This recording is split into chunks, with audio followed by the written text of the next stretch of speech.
Bismillahir Rahmanir Rahim. In our book Bidayatul Hidayah, Imam Ghazali rahimahullah ta'ala is teaching us a daily schedule, how we can use our day to get closer to Allah subhanahu wa ta'ala, and giving us an actual model for how we should shape our lives.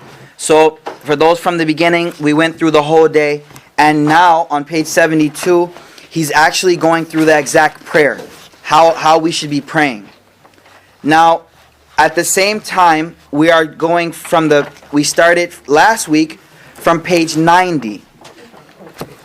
So for half the class, we'll do page 72 and forward. And then for the second portion of the class, we're going to do from page 92.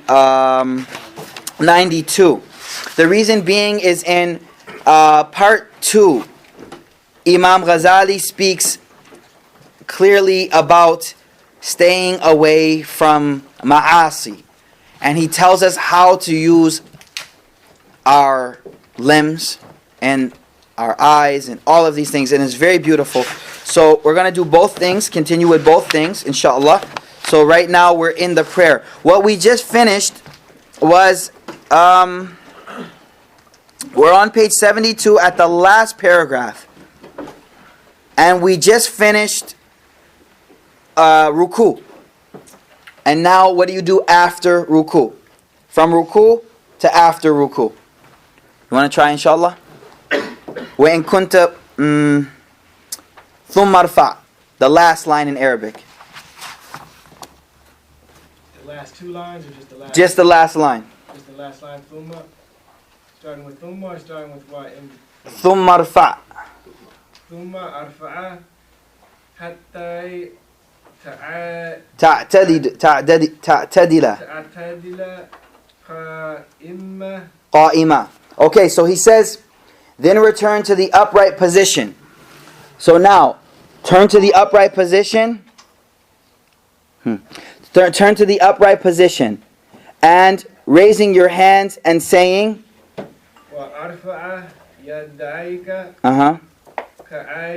قائلا Sami Allahu liman hamida. You raise up saying Sami Allahu liman hamida. Okay?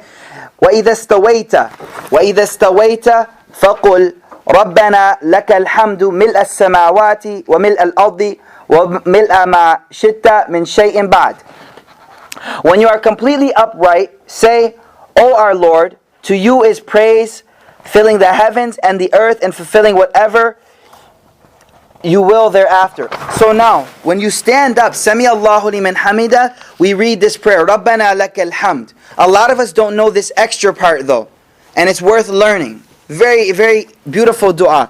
Rabbana lakal hamd. Oh Allah, for you is praise. How much praise? Mil as-samawat, as much as that fills the heavens. Wa mil al-ard, wa mil ma shitta min shay'in ba'd. And filling whatever you will thereafter. وَإِن كُنْتَ مُنْفَرِدًا فِي الصُّبْحِ, if you are praying Salat al-Fajr by yourself, فَقْرَأْ الْقُنُوتَ فِي الرَّكَعَةِ الثَّانِيَةِ فِي اعْتِدَالِكَ عَنِ الرُّكُوعِ ثُمَّ اسْجُدْ مُكَبِّرًا عن غير رافيا يديك فضع أولا على الأرض ركبتيك ثم يديك ثم جبهتك مكشوفة ووضع الأنف مع الجبهة وجافي مرفقيك عن جنبيك وأقل بطنك عن فخذيك والمرأة لا تفعل ذلك وضع يديك على الأرض حذو منكبيك ولا تفرش ذراعيك على الأرض. Let's translate that. Listen, look at closely what he says. He says, then go into prostration, saying the takbir without raising your hands. Without raising your hands. Remember, he's Shafi. This is Shafi fiqh. Remember, keep that in mind. Everything he says will be Shafi fiqh. First, put your knees to the ground, followed by your hands. Very important. Some brothers fall down, hands first, then knees. No. The way down should be knees first, then your hands. Followed by your hands, then your forehead, which should be uncovered. Imam Shafi's opinion is that when you do sajda, it has to be directly on the ground. If a woman is wearing niqab, then even that she should not do sajda on, according to Imam Shafi. Okay? So the face, there should be nothing in between your forehead and the ground, or what you're doing sajda on. Okay? According to Imam Shafi. Hanafi is not, it's okay if there's, even if your kufi is right there and you do sajda, it's fine. It doesn't have to be your full forehead. Just a part of it. Just a sec, yeah, it has to at least be a section of it. A section of the forehead. And then he says, the nose should touch the ground along with the forehead. This is important that the nose is also on the ground. And you should keep your elbows away from your sides and your stomach separate from your thighs, though a woman should not do this. Imam Ghazali again is telling us, the woman's prayer is different from the man's prayer. The way a woman prays is different from the way a man prays. So women have to learn the woman's method of praying. It's very important. As we said before, a lot of the sisters, they just learned from their father how their father was praying, and they never learned the actual way of praying. So it's very important that everyone learn the exact method of how a woman should pray. Then, place your hands on the ground level with your shoulders. Important that the hand should be. Imam Shafi says when you raise the hands, they should come up to here. Correct? Imam Abu Hanifa says the hands should be here. But in sajda, wherever you raise your hands to in takbir, that's where you put your hands in sajda. For both. So Imam Shafi is saying, do sajda here, with your hands next to your, what does it say? Shafi, last time he said shoulders, close to your... Yeah, see, that's the thing. Yeah, that's the thing. According to the Rajih, the most acceptable Shafi opinion, the hands aren't raised this high. Do you know, you're Shafi, right? So where do the hands are raised in the Shafi fiqh? When you do takbir. Yeah, that's about what you said. Here. Yeah. Yes, exactly. From what I read, Imam Ghazali is alone in this. He has a different opinion that you raise it where the Hanafis raise it. Oh, so Hanafis are the one. Yeah, Ahnaf, they raise their hand this up to here. Okay? And Imam Shafi is just slightly lower. The point is, you put your hand in sajda where your hands are when you're raised. So someone praying that follows the Imam Abu Hanifa, his sajda should be between his two hands, with his elbows out. With his elbows out, and his stomach should be away from his thighs. His stomach should be away from his thighs. Okay? It's narrated in some hadith that when Rasulullah ﷺ would do sajda, it was enough space that a baby goat could walk underneath. Okay? So there should be space underneath there. Is there an exception when you're praying jama'ah and it's very... Yeah, for sure. It might be to the ears though. I'll have to double check. He says to the ears in here. Okay, inshallah, let's go forward. Okay, so place your hands on the ground level with your shoulders, but do not lay your forearms on the ground. There's hadith that strictly say do not put your forearms on the ground. This is not for the women. This is for the men. That your forearms should not be on the ground. Say, where are we? In the Arabic. وَلَا تَفْرُشْ ذِرَائِكَ عَلَى الْأَرْضِ. Do not put your forearms on the ground. وَقُلْ سُبْحَانَ رَبِّ الْأَعْلَى ثَلَاثٍ أَوْ سَبْعًا أَوْ أَشْرًا إِن كُنْتَ مُنْفَرِدًا. If you are praying alone, say it 3, 7, or 10 times. If you're imam, you can only say it 3 times. You can't get pious when you're an imam, because there's people that have to go places. So when you're leading salah, you have to keep it short for everyone. Okay? When you're praying by yourself, as long as you want. But when you're imam, you have to know the rulings of imam, which are keep it short for the whole community. The whole community. This is like you're doing long sajda, there's one girl that's pregnant there and it's hurting her, right? So then the imam, then you get complaints later that, what are you doing? You're pushing people away from salah. A brother has to go somewhere. He came to pray in jama'ah, he has to get back to work. And you're praying long sunnahs, long surahs. You're pushing people away. He might not come next time. So the same thing, reading dua while you're doing it too? Yes. In the prayer when you're leading, keep everything complete but short. Complete but short. Except for the first one, right? To allow people to come in to the Jama'ah? It depends. If you know everyone's there, if you don't know, if you know no one's coming, it depends on that. It does depend on the situation. You know, it's halaqah, and the brothers are still eating when we're calling the takbir. Then you want to stretch the first one. Okay, you have to look at circumstance. But you have to know these things if you're leading. Let's go to the next thing. ثم ترفع من السجود مكبرا حتى تعتدل جالسا واجلس على رجلك اليسرى وانصب قدمك اليمنى وضع يديك على فخذيك وأصابع منشورة وقل رب اغفر لي وارحمني وارزقني واهدني واجبرني وعافني وعفو عني. This is an important dua. Look at this. Then raise from your sajda while saying takbir. Come up from your sajda, Allahu Akbar, until you are sitting upright. Sit on your left foot with your right foot up. So this is Imam Shafi's opinion, that your left foot should be under you, like normally. You're underneath you if you're sitting down, meaning this is your foot. Here it's going to be, the women are different again in this one. Your foot underneath you, the other one up like this, if you can do it, okay? And at this position, there is a dua to read. Normally we don't know this dua. In between, we sit back and we're waiting, now we go back down. Now if you're a Shafi, there's something that's wajib. It's called tama'nina. Tama'nina is to rest and pause in between each of the actions. You have to sit calmly in between each action. You can't be going back and forth. So look at this dua in between the two sajdas. The dua is Allahumma ghfirli warhamni. Oh Allah, forgive me and have mercy upon me. Provide for me. Warzuqni wahdini, and guide me. Heal me. Wajburni, grant me well-being. Wa'afini, wa'afu anni, and pardon me. This is the dua in between. It's very easy. Once you read it a few times, you'll memorize it. It's very easy dua to memorize. Then he says, ثُمَّ اسْجُدْ سَجْدَةً ثَانِيَةً كَذَلِكَ. Then prostrate a second time in the same manner. كذلك ثم تعتدل جالسا الاستراحة في كل ركعة لا تشهد عقيبها.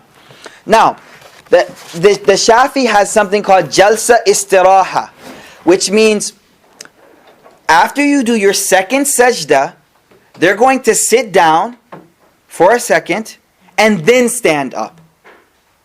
I'm sure you've seen this before. Okay? This is for Shafi. Imam Abu Hanifa says, yes, the Prophet ﷺ did this. But he did this in his old age, when he had gained a little bit of weight, and he was older. So he was doing it because of his age. He wasn't doing it because it's sunnah. Understand? So, you know, the second sajda, normally after you do the second sajda, you stand up, right? Well, one opinion is that you sit first and then stand up, because Prophet ﷺ did this.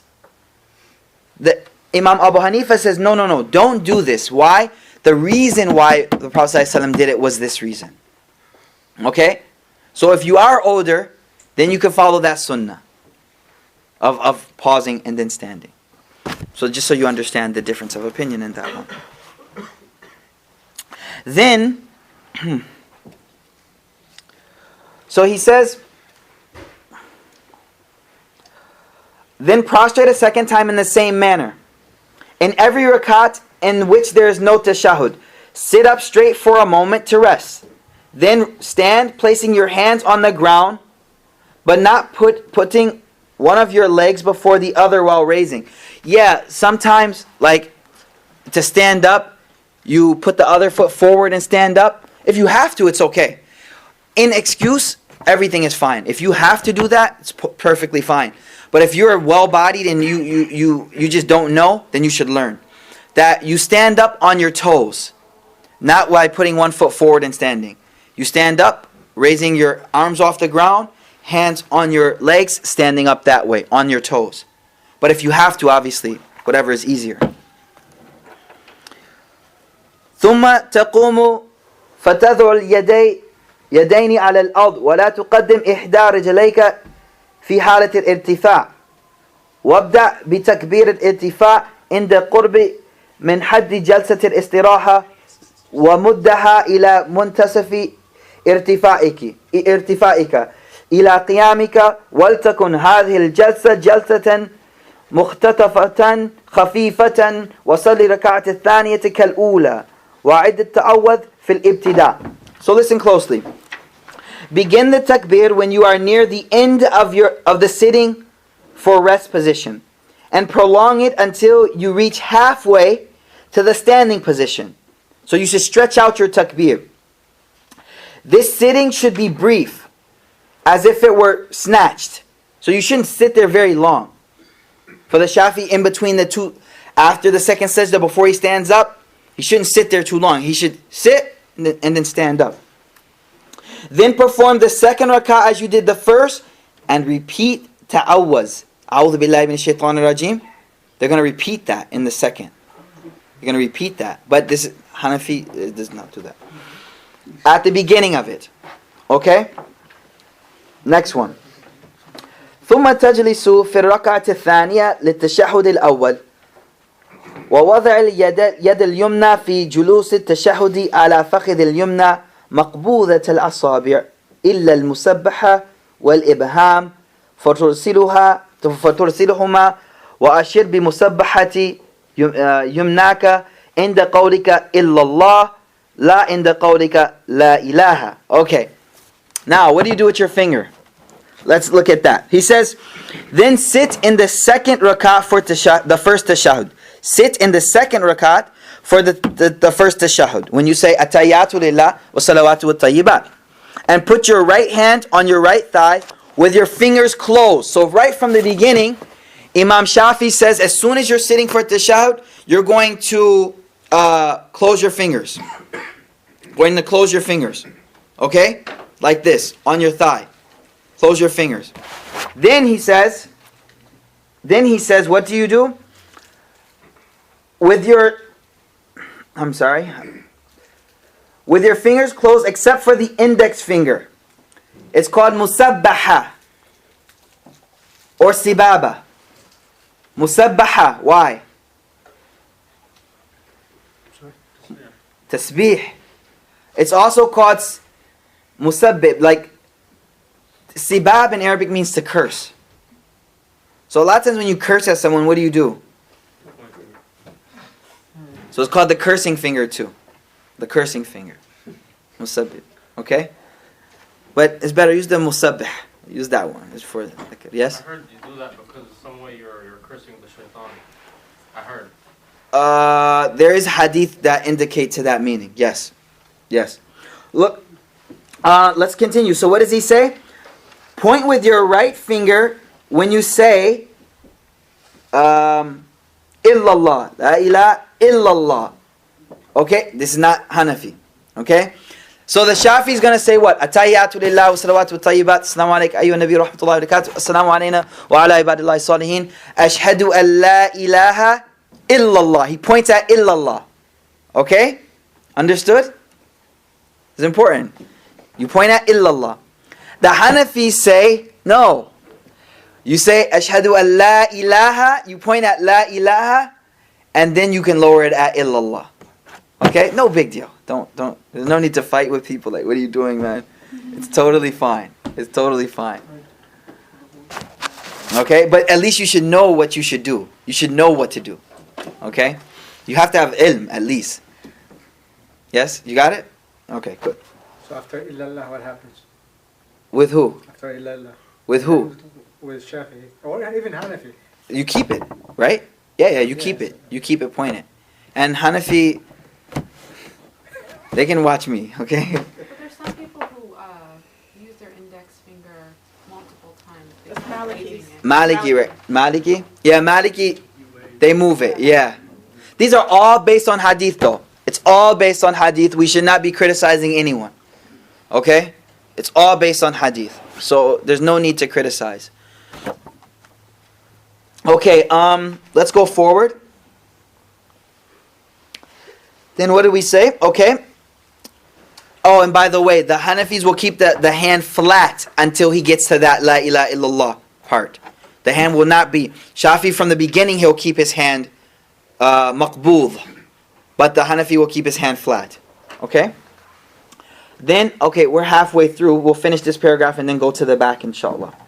Place your left hand with your fingers extended on your left thigh. Sit with your left leg in this sitting just as between the two positions.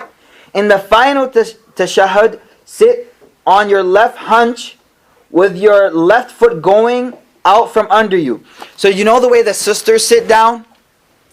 Shafis will sit down in that way. No? You want to show? Yeah, please. Huh? Yeah. So this is the way, go more over in front. The sisters know how to do it, right? Huh? So, Sada, show them, please. That right? Yeah. See how his left foot is out underneath to the right? That's how they're going to sit in the last tashahhud before they do salam. Okay? The other way, show the other way. Like that. Like that. So one is Shafi, one is Hanafi. It's all the same, inshallah. Don't worry about it. Do not create fitna over these things.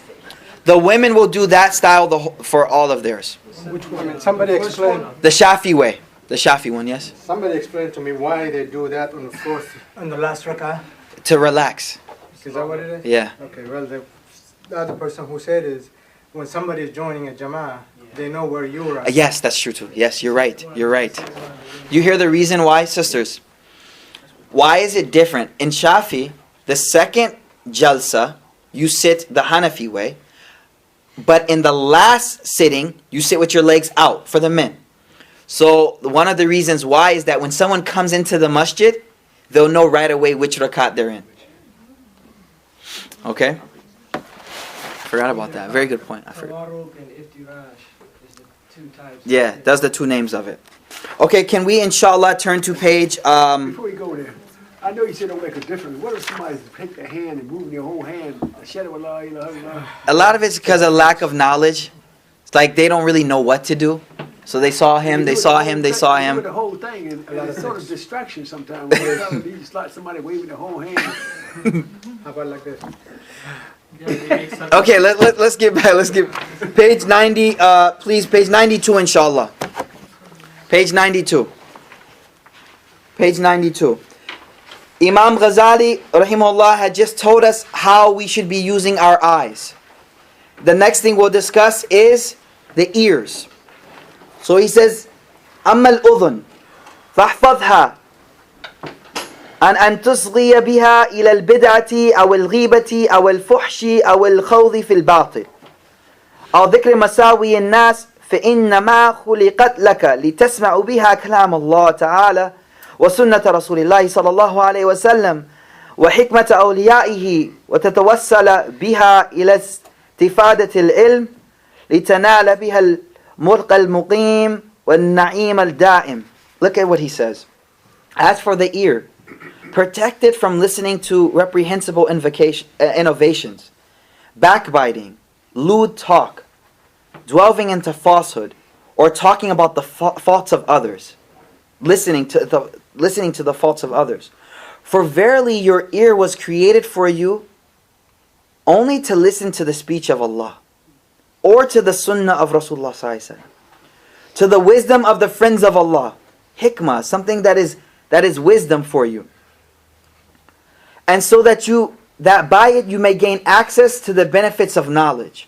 So what is he telling us?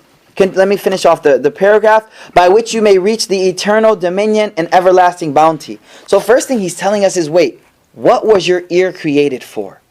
Let's look at that. Your ear was created for you to listen to the Quran, to listen to hadith, to learn knowledge so that you can use that to get back to Allah, to please Allah. First, know what your ear was created for.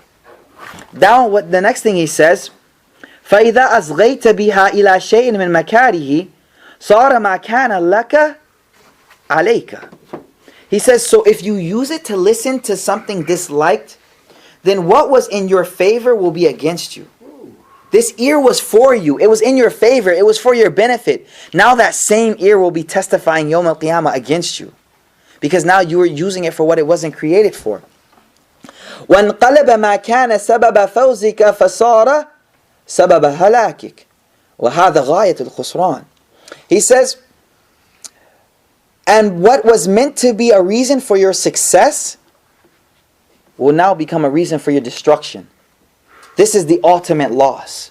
You took your best asset and bought something which will harm you. Think about what the ear was created for. To gain knowledge, to learn. To get your way back to Allah.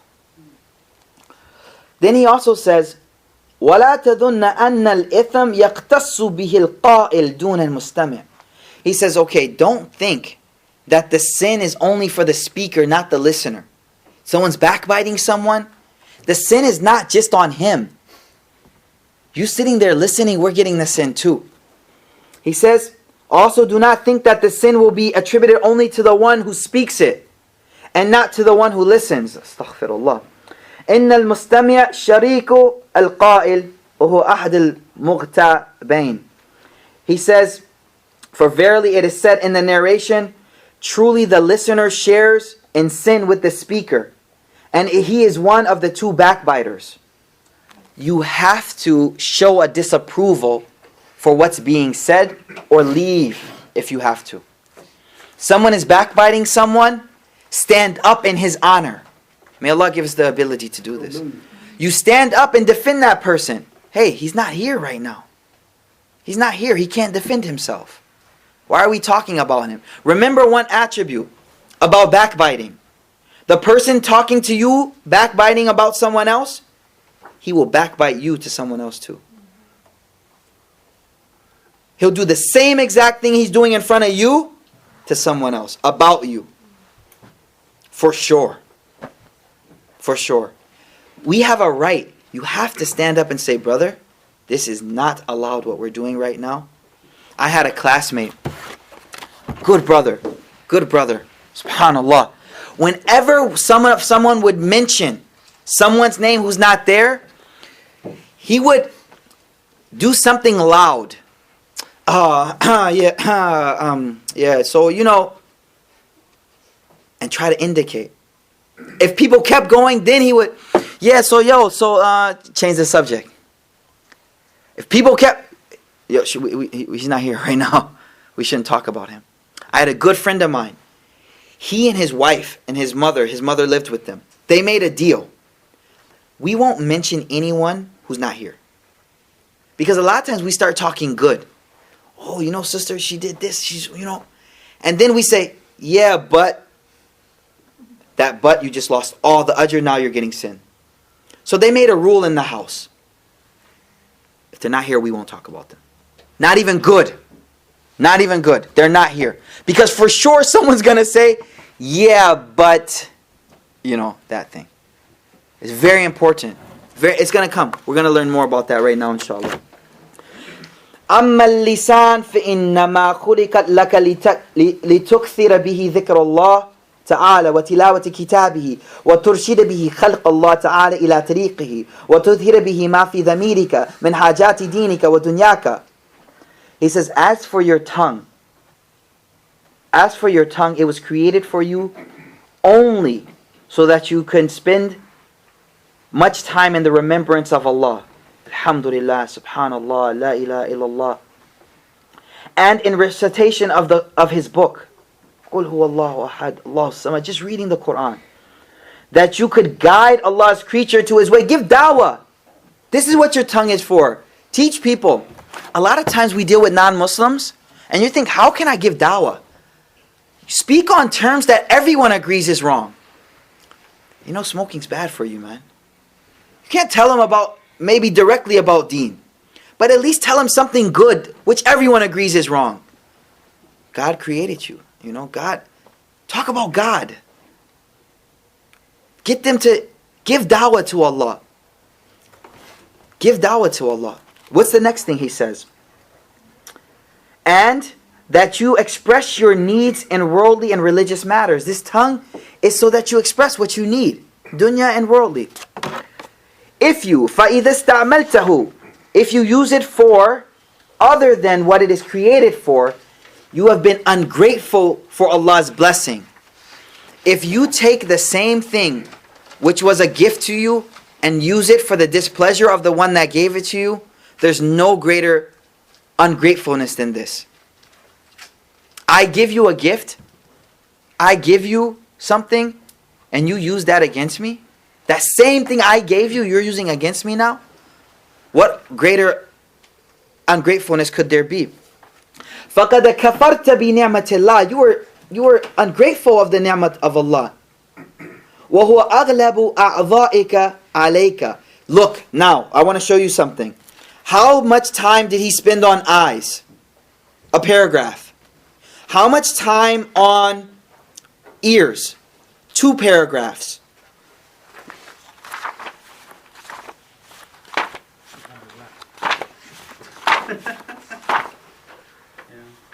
Around 10 pages on your tongue. Listen closely. Listen. Al-Qari' ta'al. Ta'al. Bismillah. Why is he spending 10 pages on the tongue? This tells you something. What does he say right now? هو أغلب أعضائك عليك وعلى سائر الخلق ولا يكب الناس في النار على مناخرهم إلا حصائد ألسنتهم. He says, the tongue is the part of the body most able to overpower both you and other creatures. This tongue is dangerous. It's dangerous. That's why there's 2 guards, the teeth and the lips, to keep this thing in check. Not 1 guard, 2 guards in front of it. Teeth and the lips. But still, we can't control them. He says, it's not only the biggest or overpowering you, other people too. They say, جراحات اللسان لها, what is it? جراحات اللسان لها جرم.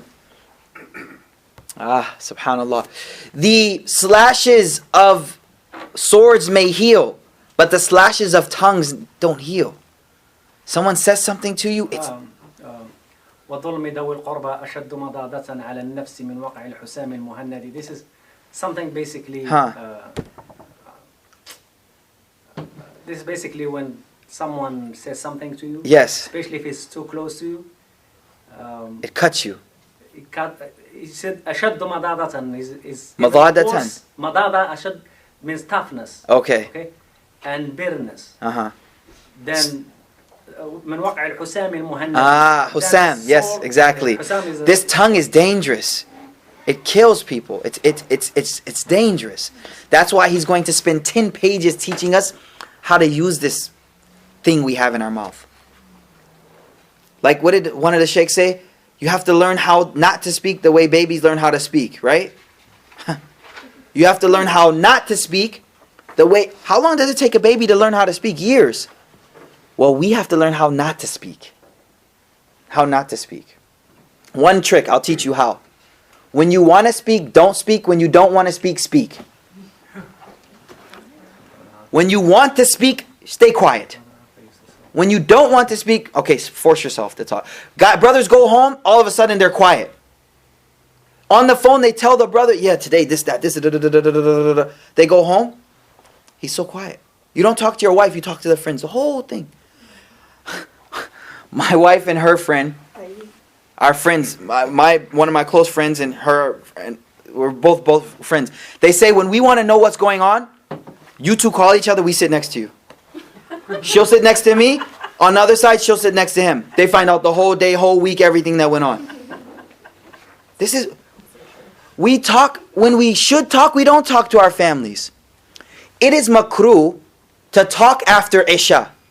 Makruh to talk after Isha. You should go to sleep. Except to your wife. But no, we get home and... No. This is who you should be talking to. And we switched it all of a sudden. So let's continue, inshallah. Let's continue. We have a lot to learn. Bismillah, inshallah. Bismillah. Struggle. First, yeah. فاستظهر عليه بغاية قوتك حتى لا يكبك في قعر جهنم ففي الحديث إن الرجل ليتكلم بالكلمة فيهوي بها في جهنم 70 خريفا. Listen to this. Struggle. It's mujahida. Struggle to gain victory over your tongue. Don't let it control you. You control it with all your might. Least it throw you on your face in a pit of hell. Why? For it has been narrated in a hadith. Look at this hadith. Verily a man might utter a single word, and for this one word he will be hurled into the depths of hell a distance of 70 years. In one hadith, the same hadith, it says, La yulqa laha bal. He said the word and didn't even think twice about it. La yulqa laha bal means he didn't even think about it. For that one word, he will be thrown into the pits of hell because of that one word. We have to be careful about what we say. We have to be careful. Continue. وقتل شهيد في المعركة فقال قائل هنيئا له الجنة فقال النبي صلى الله عليه وسلم وما يدريك لعله كان يتكلم فيما لا يعنيه ويبخل بما لا يغنيه. Listen to this. The best thing a person can gain is martyrdom in the path of Allah. You sacrifice your life for the sake of Allah. That's the best thing you could do in this world for Allah. Look what happened. A martyr was killed in a battle and someone said about him, oh, how lucky he is, he earned paradise. The Prophet ﷺ said, how do you know? وَمَا يُدْرِيكَ. How do you know? It may be that he used to speak of that which didn't concern him. Maybe he spoke about something that didn't matter. You know how many things we speak about that don't matter and don't concern us? That's all we talk about. And then next thing, or he was miser over things which were of no benefit to him anyway. فَاحْفَظْ لِسَانِكَ. فاحفظ لسانك من 8 أشياء. Guard your tongue from 8 things. 8 things. Let's look what they are. الأول الكذب فاحفظ لسانك منه في الجد والهزل ولا تعود نفسك الكذب هزلا فيتداعى إلى الجد فالكذب من أمهات الكبائر ثم إنك إذا عرفت بذلك سقطت الثقة بقولك وتزدريك الأعين وتحتقرك. Let me translate that. The first one is lying. Guard your tongue from lying both in seriousness and in jest, even joking, not to lie.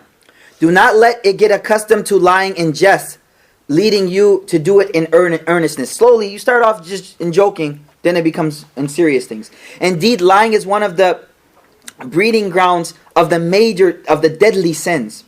Moreover, if you become known for lying, people will lose confidence in your word, mistrust you, and look down upon you. You lose akhirah, you lose dunya from lying.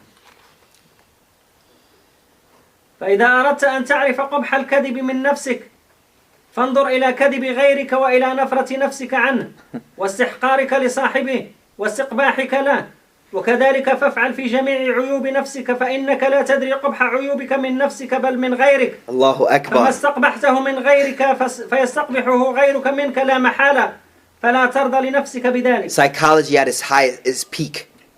Look at what he's saying. This is amazing. Highlight this. This is like jewels. Look what he's saying. He says, if you want to consider and understand how despicable it is to lie, look at the lying of others. Look at the lying of some other guy. Consider how repelled you feel by it. He's such a liar. How repelled you are. Your disdain for the person who lies. And your judgment of his action as immoral. How do you look at that other guy when he lies? How do you feel? Now, do this with all of your faults. Whatever faults, do this. Look at other people and see how you hate that person. For you cannot know the ugliness of your own faults except by seeing them in others. You cannot know the ugliness of your own faults until you see someone else do it.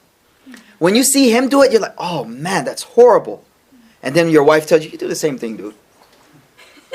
So you you do the same thing. Why are you talking about him? And you're like, man, I do. But can I ask a question in here? Yeah. But it's hard to, even if you see others doing it, you think you don't do it. That's why we're reading the book. That's why you gotta struggle. You gotta correct yourself. That's the point. You gotta use people too. You use your husband and wife don't work because you don't listen to each other for correctiveness. You need friends. You need friends.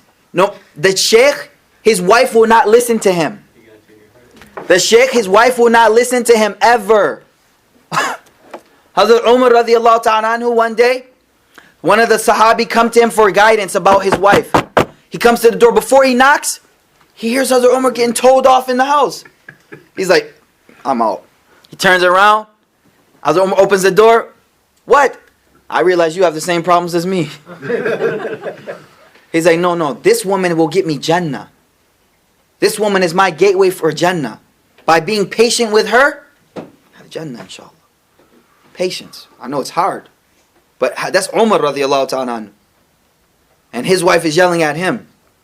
Shaitan runs away from Umar in the hadith. Shaitan runs away from Umar. It's in the hadith. Rasulullah says Shaitan runs away from you. The wife was telling him off.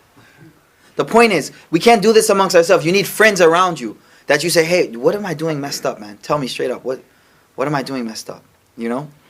Or write it down, or look in other people. Let's continue. It gets better. What about our like social life is built off of like white lies. Like we lie to get out of stuff. We lie to. I mean, this whole social. It's hard. I can't even deal with it because I can't.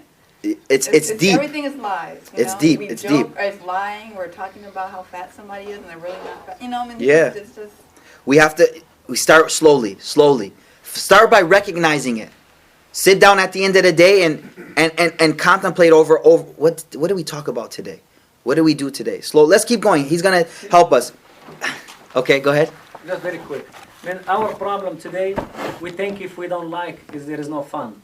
You know, we just want to joke about it. People hate silence now. And we They think just gotta if we make don't- something if we don't up. really joke with lying or something.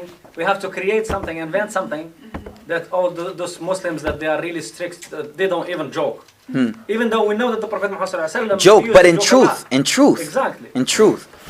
Let's keep going. He says, do this with all your faults. Not just lying, all of them.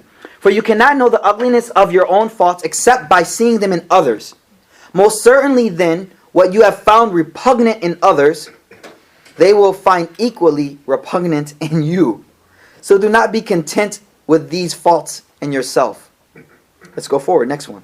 الثاني الخلف في الوعد فإياك أن تعد بشيء إلا وتفي بعد به بل ينبغي أن يكون إحسانك للناس فعلا بلا قول فإذا اضطررت إلى الوعد فإياك أن تخلف إلا لعجز أو ضرورة فإن ذلك من أمارات النفاق وخبائث الأخلاق. Yes, breaking a promise. Beware of ever promising something and then not keeping your promise. This is important. Don't promise. Don't promise if you're not going to do it. Rather, let your goodness towards people be in the realm of action without the need of words. Don't say it, just do it. Don't say it, just do it. Action speaks louder than words. Exact. Don't speak about it. I'm going to do it. It never gets done. It never is done. It never gets done. Don't speak about it, just do it. Okay, by the way, I can read this and say it and give emphasis. This is the hardest stuff to do. Wallahi. Wallahi, it's so hard. I get made fun of all the time. Like, you're just teaching that. You're just teaching that. It's hard, brothers. But we have to read it and recognize it and just struggle. Just try. Wallahi, it's hard. Wallahi, it's hard. Let's go forward. But it's not impossible. And this is what we get Jannah for. This struggle. But you see, brother, the problem is, that's why I like workshops. Because when you try to get help, as you say, from other people, Yeah. you say, Salam alaikum, la basga here, or whatever it is that's follow next. Yeah. And everybody says, Alhamdulillah. Yeah. So then, how, if everybody's doing fine, so there's no problem. Yeah. Let's go forward, sister. There's a lot more. We can get so much more. Let's go forward. But There is a fine line there. if you are forced to make a promise, then be careful not to break it unless you are incapable of fulfilling it, or you have to do so out of absolute necessity. Indeed, breaking a promise is among the signs of hypocrisy and repugnant character. The Prophet ﷺ said, Bismillah, next page. قال النبي صلى الله عليه وسلم ثلاث من كن فيه فهو منافق وإن صام وصلى من إذا حدث كذب وإذا وعد أخلف وإذا اؤتمن خان. Yes, there are three qualities which, if they lie hidden within a person, render him a hypocrite. Even if he fasts and prays. He fasts all the time, prays, but if he does this, he's amongst the hypocrites. When he speaks, he lies. When he makes a promise, he breaks it. And when given a trust, he betrays it. Let's go forward. Ghiba. Inshallah, we have 4 minutes, inshallah. الثالث الغيبة. احفظ لسانك من الغيبة فالغيبة أشد من 30 زنية في الإسلام. كذلك الخبر ومعنى الغيبة أن تذكر إنسانا بما يكرهه لو سمعه. Okay, let's stop there. Restrain your tongue from backbiting. For backbiting is a sin more severe for a Muslim than 30 acts of adultery, as narrated in the narrations of hadith. 30 acts of adultery. I'm sorry, this reference is from the hadith? Yes, in a narration. I'll have to find out where though. I could find out right now, but let's go forward. Yes. The meaning of backbiting, know this meaning, memorize this meaning. The meaning of backbiting is that you mention of someone in a way that he would dislike it if he were to hear it. It has nothing to do if it's true or not. The fact that he would dislike it and he's not there, it's ghiba. A lot of times brothers say, but it's true. Yes, exactly. That's ghiba. That's ghiba. Even if somebody's asking for advice about somebody. No, in advice situation, someone's saying, should I get married to this person? Should I do business with this person? You have to tell the truth only to the extent that is necessary. Only to the extent. And Allah knows right when you pass that extent. And you know too. There is a narration that says اذكر الفاجر في وجهه وقفاه حتى يحضره الناس. Now, exactly. Once Rasulullah ﷺ, a person came and he said to Aisha, this is the worst person coming. One of the worst people. When he came, the Prophet ﷺ was really good and nice with him. Aisha radiallahu asked, the reason is so that people can be aware of his evil and protect from the evil of that person. But there's a fine line when you're doing it for other people and when you're doing it for your nafs, you just hate this person. Allah knows best. And inside you know best. For me to draw the line, almost impossible. For you to draw the line, Allah knows. Allah knows. Let's go forward. Let's try to do a little more, inshallah. Doing so, go. ومعنى الغيبة أن تذكر إنسانا بما يكرهه لو سمعه فأنت مغتاب ظالم وإن كنت صادقا وإياك وغيبة القراء المرائين وهو بأن نفهم المقصود منك من غير تصريح فتقول أصلحه الله وقد ساءني ما جرى عليه وغمني. Listen to this. Is that فصل الله? I'm sorry. فأسأل الله أن يصلحنا وإياه. Okay, listen. He says, you know, the sheikhs, the pious people, they have a special way of backbiting people. He said, watch out for this. You know how they backbite people? Look at this. He says, beware of the kind of backbiting which is committed by the reciters, scholars, who are showing off. He says, this form of backbiting is that you make your meaning understood indirectly. Saying, for example, may Allah fix him. May Allah make him better. I am truly saddened by what has happened to him. It's worried me. I ask Allah to rectify us both, him and me. What is he doing? He's backbiting him, clearly. May Allah make him better, man. The brothers, may Allah accept him. Backbiting him. But he can't just straight up backbite. He has to do it indirectly. This is how scholars backbite. People of knowledge. Go forward. We're done. فإن هذا جمع بين خبيثين أحدهما الغيبة إذ حصل بالتفهم والآخر تزكية النفس والثناء عليها بالتحرج والصلاح. Yes, he said this type of backbiting, they call it in Urdu molvi andaz se. This is how scholars backbite. There's two things wrong in this type of backbiting. One thing is this, you're backbiting. The other thing is you're claiming yourself to be good. Tazkiyatun nafs, that I'm good. So there's two things inside this. Two things. Listen, so I'll read from the book. For indeed this insuation is a combination of two reprehensible acts. One is backbiting, since the other person understands the point being made, and the other is considering yourself virtuous and praising yourself by passing a judgment of evil on the other and expressing righteousness for yourself. However, if your true intention is saying, may Allah rectify him, is supplication, then do supplicate for him, but silently. If you really want to fix the person, don't say in front of everyone, man, Brother Talibi, may Allah fix him. I know that I'm in bad shape. Don't say it in front of everyone. No. Make dua quietly. Ya Allah, fix him, help him. But you'll notice, if it's true, you know what happens?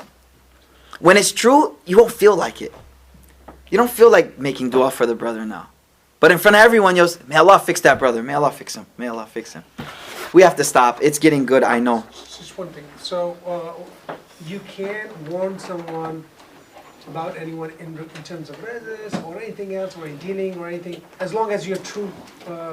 It depends. If they're asking for your advice, then yes. Yes. But if they're not asking, but you are sincere to the person, and you know that the person can harm him or can, You should warn the brother, yes. Okay.